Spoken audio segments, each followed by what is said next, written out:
आपने वाज फरमाया, तबलीग फरमाई। 400 आदमी कागज कलम लेके बैठते थे जो गौसे आदम के बयानात लिखते थे। आप जो जुमले कहते थे वो नोट करते थे। 400 आदमी। तो सारे ताबेदार उस जमाने में भी नहीं थे, और ना ही हो तो मजा आता है। कोई थोड़े से हो ना दूसरे भी, तो चलो यही कह लो कि नजर नहीं लगती। उस जमाने में भी कुछ लोग थे जो कहते थे नहीं जी नहीं, कोई पढ़ के फूकता है ये, नहीं नहीं कोई मसला है।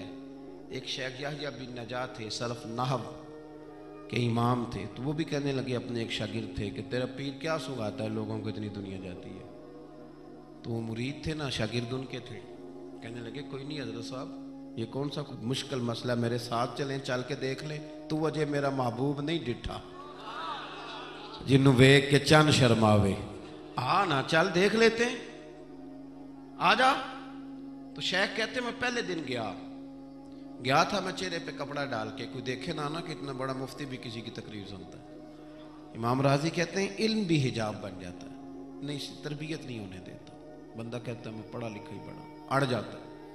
शेख याह्या कहते हैं मैं चेहरे पे कपड़ा डाल के गया, पर जब गौस पाक की महफिल में बैठा, रब रसूल की बात सुनी, यूं लगा कि सारी बातें मेरी कर रहे हैं, ये मेरी तरबियत हो रही है। फिर कपड़ा आस्ता आस्ता सिरकने लगा। फिर मेरे दिल में एक दफ़ा ख्याल आया कि लोग देख लेंगे कि इतना बड़ा हो कि तू भी तकरीर सुनता। फिर मैंने कहा जिसने देखना है देखे। अब बस ठीक हो गया, गुलामी कर ली तो कर ली, आजम यहाँ ते लाइए ही ना, ते जे लाइए तो फिर तोड़ निभाइए। देखना जिसने वो देखे। हजरत गौसे आजम रदी अल्लाह तआला अन्हु की महफिल में बैठा, कहते मैंने अजीब नज़ारा देखा। गौस पाक की तकरीर खत्म हुई तो इधर से 5 बंदे खड़े हुए। हुजूर चोर थे, पर आपकी बात ने दिल साफ कर दिया, आज के बाद पक्की तौबा करते हैं, मेहनत करके लोगों का माल भी वापस करेंगे। फिर 10 इधर से खड़े हुए। हुजूर बड़ा लोगों को लूटा, सताया, आबरू रेजी की, आज हम अमीर होके गरीबों के पैर पकड़ेंगे जाके। 10 वहां से खड़े हुए। हुजूर हमारी माँ रोती रही पर हमने सुना नहीं, पर आपके कुर्बान जाएं, जो आज आपने रंग भरा है ना, आज इंशाअल्लाह तब तक नहीं सोएंगे जब तक अम्मा दुआ ना कर दे, जब तक राजी ना हो जाए। जब ये रंग देखा ना, शेख याह्या कहते हैं मैं तो फिर बदल गया। अगले दिन मैं एक धागा ले गया लंबा सारा। आज मैंने गिनना है कितने बंदे तौबा करते हैं। हमारी महफिलों में नोट गिने जाते हैं, नोट, और 3-3 बंदे होते हैं नोट गिनने वाले, और शर्म आती।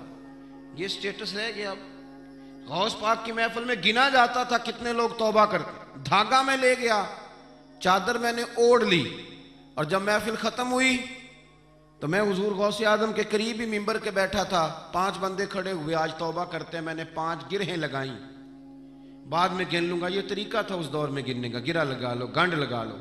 कहते हैं 5 लगाई, फिर 6 खड़े हुए, जल्दी से 6 लगाई, फिर 7 खड़े हुए तौबा करने वाले। कहते 6-6 7-7 थे, मैं लगाता रहा। फिर 20-20, 25-25, 40-40, फिर 50-50, फिर 100-100 खड़ा होने लगा। अब मेरे लिए गिरे लगानी मुश्किल हो गई।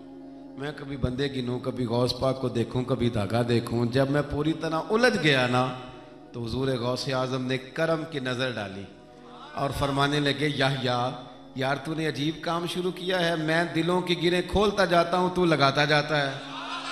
मैं यहां गिरें खोल रहा हूं और तू लगा रहा है।